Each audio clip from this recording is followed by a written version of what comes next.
Hello friends, good morning everybody.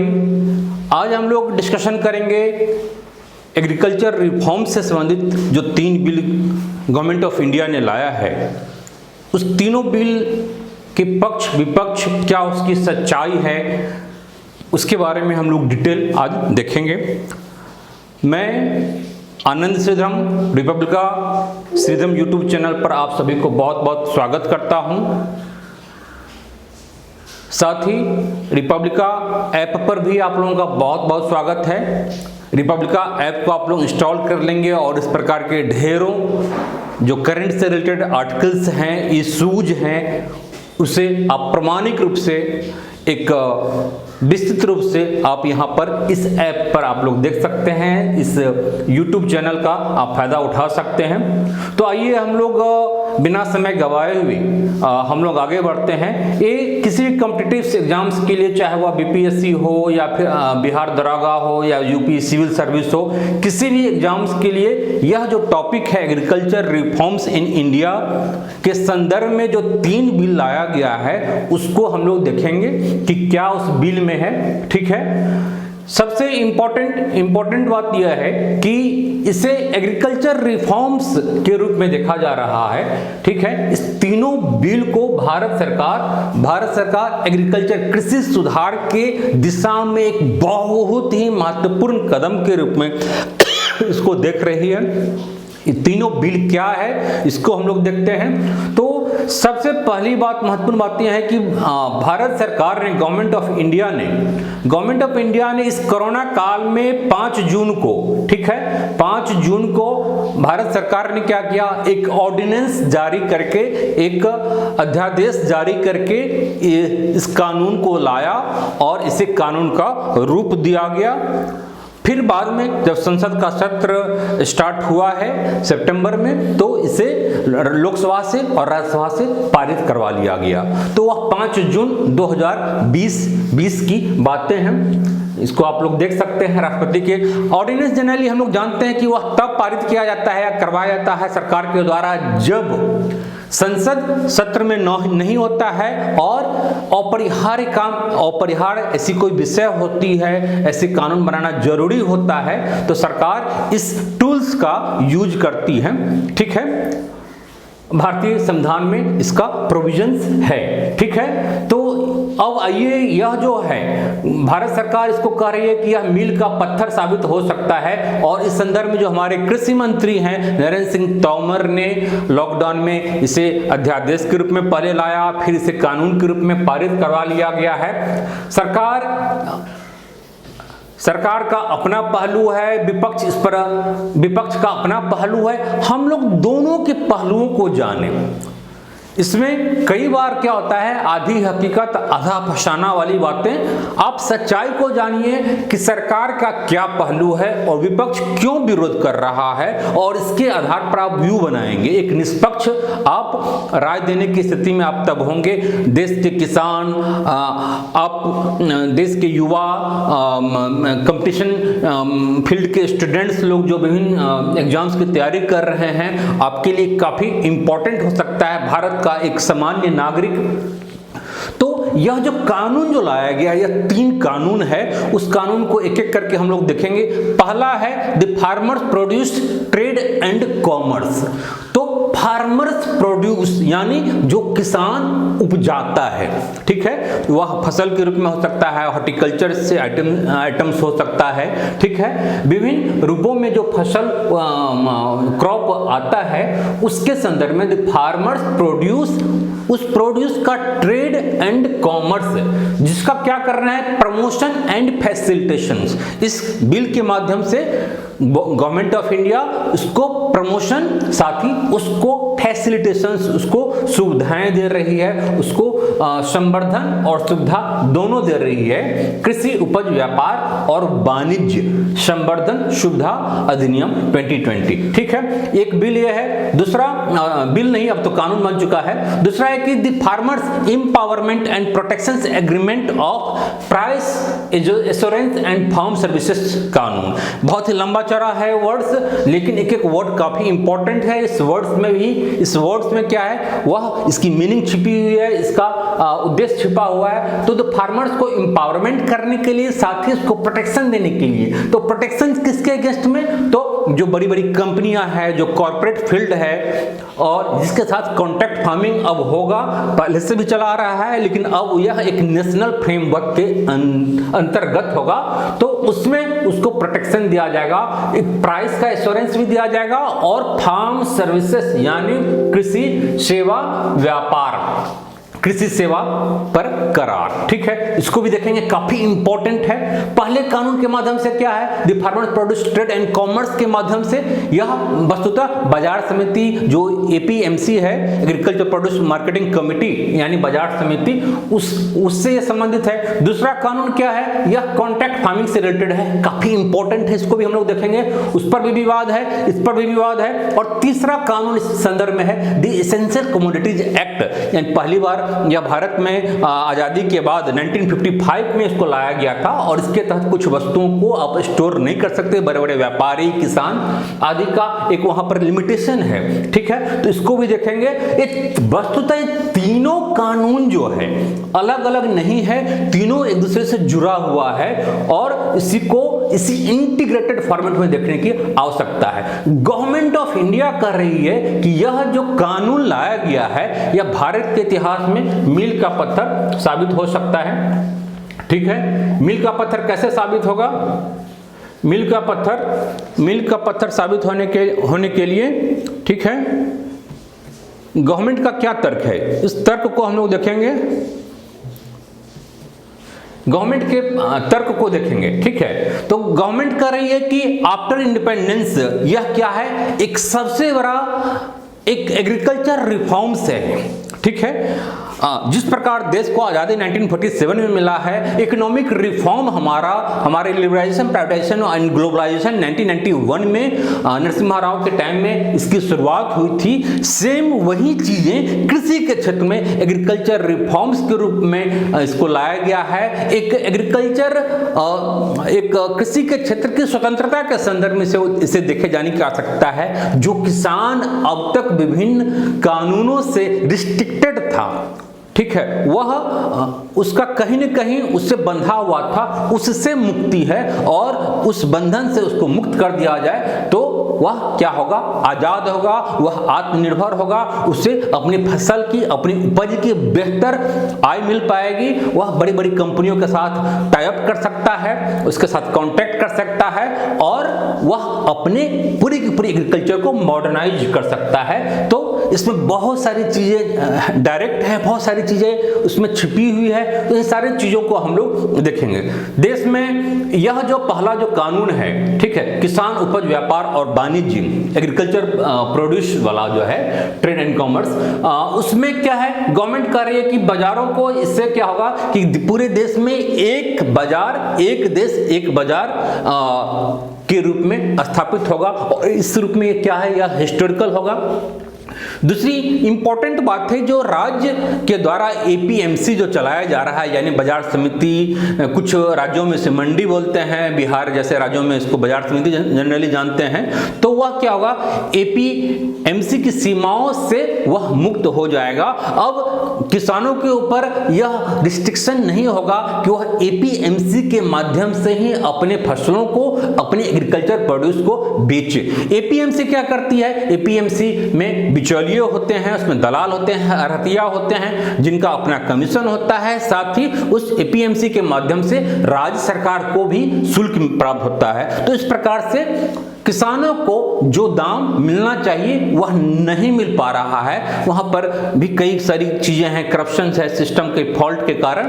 Bihar government ने इसको पहले ही रद्द कर चुका है और उसी थर्रे पर सेंट्रल गवर्नमेंट के द्वारा यह चीजें पूरे देश के स्तर पर इसे अपनाया गया है। दूसरी बात है कि इसमें किसानों को क्या होगा, अब अधिक विकल्प होगा, वह एपीएमसी होगा, बाजार मंडी होगा, लेकिन किसान स्वतंत्र है कि अपनी एग्रीकल्चर प्रोड्यूस को कहीं भी और किसी भी रेट पर बेच सकता है, पूरे देश में intra state and inter state level पर। तो देखेंगे कि काफी महत्वपूर्ण है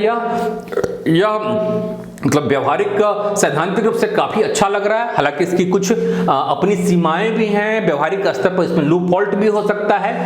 इसके माध्यम से इलेक्ट्रॉनिक रूप से जो इलेक्ट्रॉनिक ट्रेडिंग है वह बढ़ेगा, इलेक्ट्रॉनिक ट्रेडिंग प्लेटफॉर्म किसानों को मिल पाएगा। ठीक है, अब है कि जो मौजूदा व्यवस्था में हम लोग जैसा कि जानते हैं कि मौजूदा व्यवस्था में क्या है कि मौजूदा व्यवस्था में कोई अगर किसान फसल का उत्पादन करता है अपने एग्रीकल्चर प्रोड्यूस को, या तो लोकल मार्केट में टोकरी मोनी में बैगन उपजाया और जाकर के अपने गांव की हटिया में बेच दिया। दूसरा तरीका है कि हम एपीएमसी के माध्यम से एग्रीकल्चर जो हमारी जो बाजार समिति है, मंडी है, वहां पर अपने फसलों को ले जाते हैं, एग्रीकल्चर प्रोड्यूस को ले जाते हैं और वहां पर बेचते हैं, जहां पर आढ़तियों को हमें कमीशन देना पड़ता है, साथ ही राज्य सरकार को भी शुल्क इससे प्राप्त होता है। तो ये सारी चीजें दूसरी तरीका है। ठीक है, ये देखिए सारी मंडी के माध्यम से किसान अपने फसलों को बेचते हैं। ठीक है, अब इसमें क्या है और तीसरा क्या है इसी संदर्भ में, ठीक है, कि तीसरा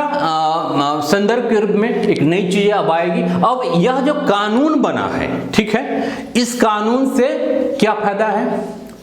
मैं बोला कि तीनों चीजें जुड़ी हुई है। तो एक जैसे गवर्नमेंट एमएसपी भी देती है, मिनिमम सपोर्ट प्राइस भी दे रही है, तो मिनिमम सपोर्ट प्राइस भी एक तरह से क्या है कि कहीं न कहीं एक मिनिमम प्राइस के लिए एश्योर्ड कर रही है कि आप फसल को उपजाइए, अपने एग्रीकल्चर प्रोड्यूस को लाइए और उसमें मिनिमम आपको प्राइस मिलेगा। चलिए इसकी चर्चा हम लोग बाद में करेंगे। तो यह जो कानून बना है, इस कानून से गवर्नमेंट कह रही है कि एक ऐसा इकोसिस्टम बनेगा जिसमें किसान अपने मनचाहे स्थल पर फसल को बेच सकेगा।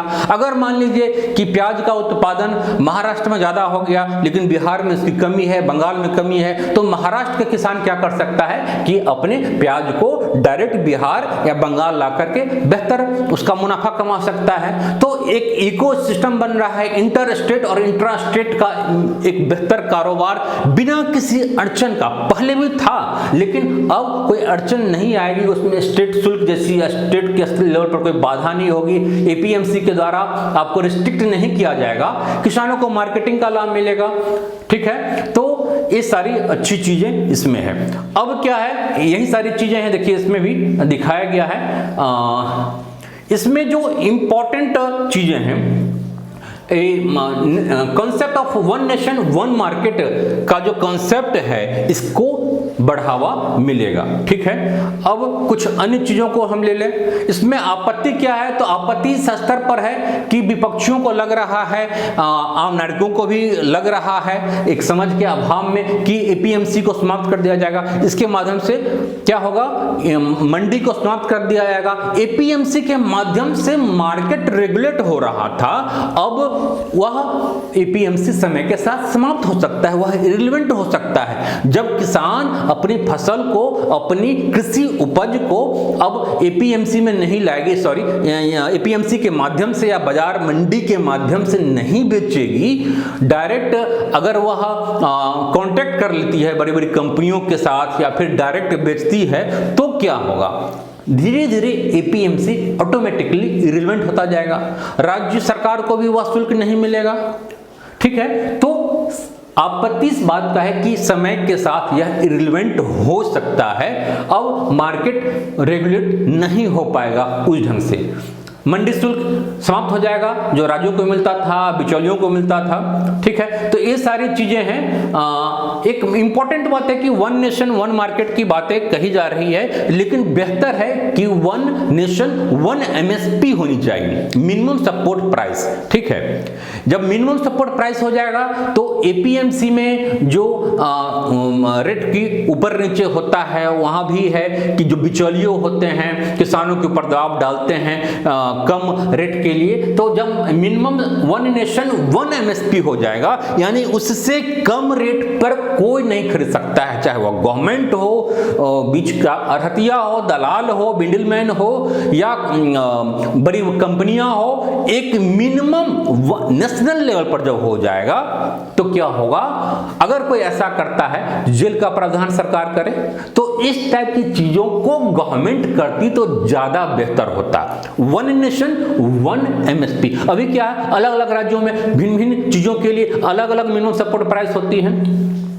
अब आइए हम लोग आगे देखते हैं कि यह जो सेकंड बिल है, the farmers empowerment and protection agreement of price assurance and farm services bill, ये काफी इंपॉर्टेंट है फार्मर्स को एम्पावर्ड करने के लिए और साथ ही उसको प्रोटेक्शन देने के लिए। किससे? तो जो बड़ी कंपनियां हैं उनके साथ अब टाई अप होगा, कॉन्ट्रैक्ट फार्मिंग होगा, तो उससे प्रोटेक्शन भी देना है और साथ ही उसको एम्पावर्ड भी करना है, उससे प्राइस का एश्योरेंस और साथ ही सुविधा भी दी जाएगी, सुनिश्चित की जाएगी। अब क्या है मौजूदा व्यवस्था में, क्या है कि किसानों को अपनी फसलों के लिए उपजाने के लिए क्या करना पड़ता है, मानसून पर निर्भरता होती है, मानसून का जुआ बन करके रह जाता है भारतीय कृषि व्यवस्था, इसलिए खेती बाड़ी एक घाटे का सौदा हमेशा से रहता है। इतनी अनिश्चितता न उद्योग में कभी होता है, न सर्विस सेक्टर में है, कहीं नहीं है, न खनन में है, माइनिंग्स में है, जितनी कृषि व्यवस्था में है। ठीक है, तो यह जो कानून है कॉन्ट्रैक्ट फार्मिंग को बढ़ावा दे रही है, कॉन्ट्रैक्ट फार्मिंग के लिए एक नेशनल फ्रेमवर्क ला रही है। देखिए, एक तरफ कॉर्पोरेट फील्ड के लोग होंगे, एक बड़ी बड़ी कंपनियां एमएनसीज होगी, तो दूसरी तरफ किसान एक बराबरी के स्तर पर हाथ मिला सकता है। तो यह एक बहुत ही अच्छी शुरुआत हो सकती है अगर इसको सही ढंग से लागू कर दिया जाए। तो अब किसान अपने फसल के लिए डायरेक्ट निर्यातक से, प्रोड्यूस व्यापारी से, बड़ी बड़ी कंपनियों से, ठीक है, समझौता कर सकती है अपनी उपज के लिए। ठीक है, तो ये बहुत ही अच्छी बातें होगी। अब इसमें और भी जो इंपॉर्टेंट बातें हैं, देखिए इसमें क्या है, मूल्य आश्वासन मिलेगा और कृषि सेवाओं पर संरक्षण भी मिलेगा। इसमें जो इंपॉर्टेंट बातें जो सरकार कर रही है कि अब डायरेक्ट क्या होगा, साथ जुड़ने का, बड़ी कंपनियों के साथ जुड़ने का फायदा किसानों को मिलेगा। इससे क्या होगा कि किसानों को जो एग्रीकल्चर इनपुट्स है, आधुनिक मॉडर्न टेक्नोलॉजी है, एग्रीकल्चर इनपुट्स है, वहां तक उसकी पहुंच सुनिश्चित हो जाएगी। हमारे कृषि के पिछड़ेपन का सबसे महत्वपूर्ण कारण अगर है तो लैक ऑफ क्या है, एग्रीकल्चर इनपुट्स का अभाव है, मॉडर्न टेक्नोलॉजी का अभाव है। और इस मॉडर्न टेक्नोलॉजी और एग्रीकल्चर इनपुट्स के कारण या फिर एग्रीकल्चर में इन्वेस्टमेंट नहीं है, इस कारण से हमारी कृषि अत्यधिक पिछड़ी हुई है। जबकि यहाँ पर मोर देन 50% पॉपुलेशन क्या है, कृषि में लगी हुई है, लेकिन इसके बावजूद भी इसका जीडीपी में ग्रोथ रेट कितना है, 15% के आसपास। ठीक है, तो यह बहुत बड़ी विडंबना है कि 50% से अधिक पॉपुलेशन का जो प्रोडक्शन है वह 15 के आसपास है। ठीक है, तो यह जो अनबैलेंस है वह इसके माध्यम से दूर हो सकता है। आधुनिक तकनीक आएगा, जब बड़ी कंपनियां आएगी तो आधुनिक तकनीक लेकर के आएगी, साथ ही वह निवेश भी करेगी। ठीक है, इरिगेशन की बेहतर फैसिलिटी होगी, किसानों को एग्रीकल्चर इनपुट्स के रूप में वह खाद, उन्नत बीज, हाइब्रिड बीज आदि प्रदान करेगा, साथ ही उसे ट्रेनिंग भी देगा, साथ ही उसे फाइनेंस भी प्रदान करेगा। अभी किसान क्या है कि उस दुष्चक्र में फंस जाता है, कर्ज के चक्र में, दुष्चक्र में फंस करके सुसाइड जैसी स्थिति को करना पड़ता है। लेकिन इससे जब आधुनिक स्तर पर खेती होगा तो हमारी लागत भी कम आएगी। अमेरिका वगैरह में क्या होता है, बड़ी बड़ी कंपनियां एक बड़े पैमाने पर खेती करती है तो लागत कम आती है और मार्केट में उसका जो एग्रीकल्चर प्रोड्यूस है बेहतर वहां पर सरवाइव कर पाता है, बेहतर कंपटीशन दे पाता है। ठीक है, तो सेम यही चीजें हैं कि जो हमारा जर्दालू आम है, हमारा मगही पान है, हमारा मखाना है, उसको हम कतरनी चावल है, हम इस स्तर पर लावें, उसको मॉडर्न टेक्नोलॉजी के साथ जोड़ें ताकि विश्व स्तर पर वह अच्छे ढंग से compete कर पाए और हमारा इससे निर्यात बढ़े, हमारी अर्थव्यवस्था को फायदा हो। ठीक है, तो ये सारी चीजें यहाँ पर क्या होगा कि बिचौलियों का अंत हो जाएगा। अब डायरेक्ट किसान बड़ी कंपनियों के साथ जुड़ रही है तो बीच का मिडिल मैन समाप्त हो जाएगा। मिडिल मैन समाप्त हो जाएगा तो अब क्या होगा कि from farm to fork, direct farm से फ्रॉक तक, ठीक है, एक डिनर टेबल तक चीजें जुड़ जाएगी। इसको हम लोग देखेंगे फिगर के माध्यम से बेहतर ढंग से। ये देखिए, ये सारी चीजें हैं, आप लोग इसको स्कैन कर सकते हैं। ठीक है, एक बहुत ही महत्वपूर्ण बात है कि देखिए कि यह जो पॉइंट है, crop grown under the agreement shall be exempted from the rules and laws relating to the sale of agriculture produce and the provisions of essential commodities act. देखिए तीनों चीजें कैसे जुड़ रही है। इस कॉन्ट्रैक्ट फार्मिंग वाले जो बिल से क्या होगा कि उसे एग्जम्पशन मिल जाएगा, चाहे वह एसेंशियल कमोडिटीज एक्ट के तहत वाली चीजें हो या फिर अपने प्रोड्यूस को, एग्रीकल्चर प्रोड्यूस को एपीएमसी में बेचने के से संबंधित लॉ जो हो, इन सब से क्या हो जाएगा, इस लॉज के तहत यानी कॉन्ट्रैक्ट फार्मिंग वाला जो लॉज है इसके तहत एग्जम्पशन मिल जाएगा। ठीक है, अब है कि विवाद क्या है। तो विवाद इस संदर्भ में यह है कि देखिए कि सीन कुछ ऐसी बनेगी कि हमारी किसान जो है बड़ी बड़ी कंपनियों के साथ एक टाई अप करेगी, उसे प्रशिक्षण दिया जाएगा, उसको बताया जाएगा, एग्रीकल्चर इनपुट्स के रूप में से हेल्प मिलेगा, फाइनेंस की व्यवस्था करवाई जाएगी। ये देखिए बिल्कुल ही आधुनिक स्तर पर अब हमारी खेती हो सकती है जब बड़ी बड़ी कंपनियां आएगी। एक क्षेत्र में एक ही प्रकार की खेती होगी तो जिससे क्या होगा कि वहां पर कॉस्ट लागत कम आएगी, बिल्कुल आधुनिक ढंग से हार्वेस्टर है आदि के माध्यम से। देखिए एक कितनी सुंदर नज़ारा होगी जब खेत में बड़ी बड़ी कंपनियों की वो हार्वेस्टर है आदि एग्रीकल्चर इनपुट्स टूल्स लगा हुआ है और डायरेक्ट फसल कट रहा है और उस ट्रक पर, वाहन पर लादा जा रहा है, उसकी हार्वेस्टिंग, उसकी थ्रेसिंग, सारी चीज़ें साथ साथ हो रही है। अब किसानों को यह डर नहीं रहेगा कि बस हमें उपजाना है, उपजाने के बाद फिर उसको मार्केट ले जाना है, उसको बेचना है, क्या दाम मिलेगा नहीं मिलेगा, बहुत सारे रिस्क फैक्टर खेती के साथ होता है, वह चीजें नहीं होगी। अब हमारी एग्रीकल्चर काफी मॉडर्न आधुनिक टेक्नोलॉजी के साथ होगा, कुछ इस टाइप की खेती होगी, अपने ढंग से वो खेती करवाएंगे। जो बड़ी कंपनियां होगी कि हमारे लिए आप वो चिप्सोना वाली आलू का उत्पादन कीजिए, मैं लेज कंपनी को रिप्रेजेंट करता हूं, हमें 10,000 मीट्रिक टन हमें आलू चाहिए, तो पूरी के पूरी एक डिस्ट्रिक्ट को एक्वायर कर लिया जाएगा, पूरी की पूरी एक ब्लॉक को एक्वायर कर लिया जाएगा। किसानों को कहा जाएगा कि आप हमारे लिए यह उपजाइए, यह टर्म्स एंड कंडीशन होगा, आपको यह हेल्प दूंगा और बदले में आपको 25 रुपए किलो आलू मिलेगा।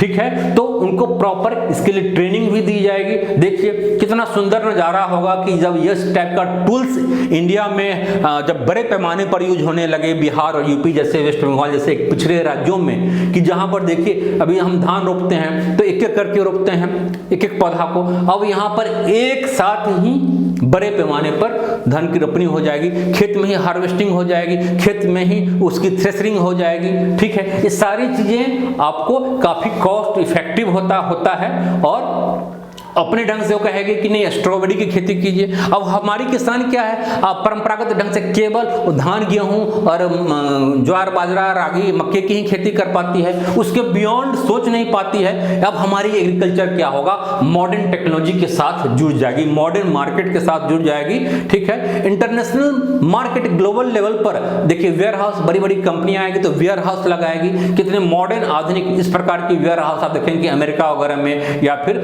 मॉडर्न डेवलप्ड स्टेट्स कंट्री में होता है। ठीक है, तो ये सारी चीजें अब हमारे यहाँ पॉसिबल हो पाएगा। किसान फसल उपजाएगा और उसको शिप के माध्यम से, प्लेन के माध्यम से, रोड ट्रांसपोर्टेशन के माध्यम से इंटरनेशनल मार्केट से वह जुड़ सकता है। देखिए कितनी सुंदर नजारा होगा।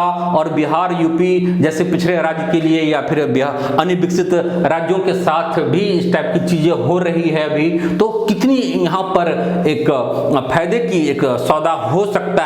लेकिन वही है कि इसको सही ढंग से इंप्लीमेंट करवा लिया जाए। अब क्या होगा, यहां पर खेती होगी और यहां पर डिनर टेबल पर वह खाना आ जाएगा, यानी from farm to fork, dinner table पर डायरेक्ट जुड़ रहा है, बीच में कोई मिडिल मैन नहीं। अब रिलायंस के माध्यम से, विभिन्न कंपनियों के माध्यम से अब किसान से डायरेक्ट, देखिए बहुत ही यह फोटो आप देख सकते हैं, फ्रॉम फार्म टू फॉर्क का जो कॉन्सेप्ट है यही है। अब इसमें क्या होगा, जो कस्टमर है उसको भी फायदा होगा, अच्छी चीजें मिलेगी, चीजें सस्ती होगी। ठीक है, तो ये सारी चीजें होगी। अब है कि इसमें क्या है, इसके माध्यम से लग रहा है कि सरकार एमएसपी को समाप्त कर देगी। ठीक है, इस पर अभी मैं डिटेल में आऊंगा, पहले एसेंशियल कमोडिटीज एक्ट को देख लेते हैं। एसेंशियल कमोडिटीज एक्ट 1955 में लाया गया था और उसमें इंडिया जो है आत्मनिर्भर कृषि के संदर्भ में आत्मनिर्भर राज्य नहीं था, तो इसलिए कई सारे इंपॉर्टेंट वस्तु जैसे खाद्यान्न वस्तु हो गया, जिसमें धान गेहूं आदि चीज़ें हैं, एडिबल ऑयल हो गया, खाद्य तेल हो गया, फिर इसमें फर्टिलाइजर हो गया, मेडिसिन हो गया, जूट हो गया, पेट्रोलियम पदार्थ हो गया। तो इसमें क्या है, एसेंशियल कंज्यूमर एसेंशियल चीज़ों के तहत उसे रखा गया है, ठीक है। तो लेकिन अब स्थिति बदल चुकी है। अब भारत क्या है, एक आत्मनिर्भर देश बन चुका है, एक सरप्लस प्रोडक्शन की स्थिति यहाँ पर हमेशा रहती है। उल्टा क्या होता है कि हमारे पास जमा करने के लिए स्टॉक नहीं, हमारे पास गोदाम की कमी हो जाती है, वेयर हाउसेस की कमी हो जाती है, कहाँ हम रखें, खुले में छोड़ने के लिए हमें बाध्य होना पड़ता है। तो इस टाइप की चीजों से बचने के लिए, और स्थिति अब बदल चुकी है, तो ऐसे में गवर्नमेंट कर रही है कि हम इसके माध्यम से, इस कानून के माध्यम से, अब जो लिमिटेशन जो पहले था, वह लिमिटेशन क्या था, स्टोर करने की, कि कोई भी व्यापारी और किसान एक लिमिट से ज्यादा अपने पास नहीं रख सकता है, या कहीं ना कहीं कालाबाजारी को रोकने के लिए किया गया था। लेकिन अब जब स्थिति बदल चुकी है तो गवर्नमेंट करिए कि अब हम इस पर छूट देंगे, और इस कानून से क्या होगा कि कोल्ड स्टोरेज वेयर हाउसेस अब बड़े पैमाने पर बनेंगे, फूड सप्लाई चेन में आधुनिकीकरण मॉडर्नाइजेशन उसका होगा, बड़ी बड़ी व्यापारी जो है, बड़ी बड़ी कंपनियां हैं, अपना स्टोर रूम, अपना वेयर हाउस, अपनी कोल्ड स्टोरेज बनाएगा, और उसमें किसान अपनी फसल को रख सकता है। तो किसानों को भी लाभ होगा, बड़ी कंपनियों को भी लाभ होगा। जो आलू आपने उपजाया और 2 रुपये 5 रुपये आप बेच देते थे, वही 6 महीना के बाद 40 रुपये आलू हो जाता है। लेकिन अब क्या होगा, अब ऐसा नहीं होगा, किसानों को वही आलू 6 महीना के बाद 40 रुपये खरीदना पड़ता है, वह बेचा 2 रुपये में मजबूर होकर के, और वही चीजें फिर अब 40 रुपये में खरीदने की आवश्यकता पड़ रही है, बाध्य होना पड़ रहा है। तो इन सारी चीजों से बचा जा सकता है।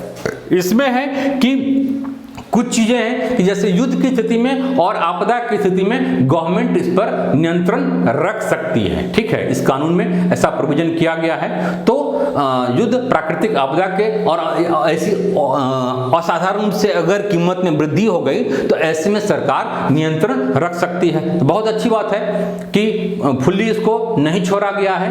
अब है कि इस पर आपत्ति क्या है, क्यों लोगों के द्वारा मूवमेंट, आंदोलन किया जा रहा है, खासकर पंजाब हरियाणा के क्षेत्रों में, ठीक है। तो इसमें जो महत्वपूर्ण बात है वह यह है कि विपक्षी पार्टी कह रही है, और उसके पीछे एक बेस भी है, तर्क भी है कि इसके माध्यम से बाजार समिति या जो मंडी है वह सिस्टम समाप्त हो जाएगा। दूसरा कि मिनिमम सपोर्ट प्राइस भी समाप्त गवर्नमेंट कर देगी। अब मिनिमम सपोर्ट प्राइस के लिए वह बड़ी कंपनियों को कहेगी कि ये आपका काम है, आप कॉन्ट्रैक्ट फार्मिंग के माध्यम से किसानों को आप एश्योर्ड कीजिए प्राइस के लिए, ठीक है। यह सरकार का काम नहीं है। धीरे धीरे भारत सरकार इससे निकल सकती है, चूंकि भारत सरकार को, गवर्नमेंट ऑफ इंडिया को इससे उसकी इकोनॉमी पर बहुत बड़ा एक बोझ आता है, जिससे इसकी सोशल वेलफेयर की चीजें प्रभावित होती है, एक जनरल एडमिनिस्ट्रेशन की चीजें हैं, अन्य सारी चीजें प्रभावित होती है। तो इस बात की डर है कि एमएसपी को समाप्त धीरे धीरे किया जा सकता है, इसके माध्यम से अपनी चीजों से पल्ला झाड़ सकती है। एक प्रकार से यह प्राइवेटाइजेशन होगा एग्रीकल्चर का। और एक सच्चाई है, जैसा कि मैं पहले ही बता चुका हूं, कि पूरे इस तीनों कानून को एलपीजी के संदर्भ में समझिए, लिबरलाइजेशन, प्राइवेटाइजेशन एंड ग्लोबलाइजेशन। तो पूरे कानून में क्या है, लिबरलाइजेशन की बातें हैं, उदारीकरण की चीजें इसमें दिखती है। दूसरी बात है कि अब कॉर्पोरेटाइजेशन, प्राइवेटाइजेशन जैसी चीजें एग्रीकल्चर में बढ़ेगी, और इससे क्या होगा, एक अच्छी बात है कि ग्लोबल लिंकेज होगा। आप खेत में फसल उगाते हैं और यह चीजें इंटरनेशनल मार्केट में पहुंच जाएगी, क्योंकि इंटरनेशनल नॉर्म्स को फॉलो करेंगे, डब्ल्यूटीओ के प्रोविजंस के अकॉर्डिंगली। किसी भी चीज के निर्यात के लिए उस वस्तु की क्वालिटी देखी जाती है, उसका स्टैंडर्ड देखा जाता है, कहाँ किस प्रजाति का उसमें सीड यूज किया गया, कितना पेस्टिसाइड, कितना केमिकल्स यूज किया गया। एक आम किसान इसको सही ढंग से केयर नहीं कर सकता है, लेकिन बड़ी कंपनियां आएगी, बड़े पैमाने पर सारी चीजें होगी, तो वह उस स्टैंडर्ड पर हम सही उतरेंगे, और हमारी वहीं जर्दालू, आम और कतरनी चावल आदि इंटरनेशनल मार्केट में पहुंच पाएगी, और एक भारत आत्मनिर्भर बेहतर ढंग से हो पाएगा। इससे हमें बेहतर आमदनी हो सकती है, हमारी इकोनॉमी को फायदा हो सकता है। तो यह सारी चीजें जो है गवर्नमेंट कह रही है कि नहीं, एमएसपी को भी हम समाप्त नहीं करेंगे, बाजार मंडी को भी समाप्त नहीं करेंगे, हम दोनों को समाप्त नहीं करेंगे, लेकिन धीरे धीरे चीजें इरिलेवेंट हो सकती है। कुछ इसमें पॉलिटिकल इश्यूज हो सकता है कि पॉलिटिकल पार्टियां अपने फायदे के लिए, चूंकि वहां पर बहुत सारे संगठन पंजाब हरियाणा में सक्रिय हैं, तो उनको फायदा नुकसान होता है, इस उनका वोट बैंक है, तो वोट बैंक के माध्यम से को देखते हुए ऐसा करना उनके लिए अपरिहार्य है, ठीक है। लेकिन एक सच्चाई है कि इसके माध्यम से क्या होगा कि पूरी की पूरी एग्रीकल्चर सेक्टर को अब एक बिग बिजनेसमैन के हाथों में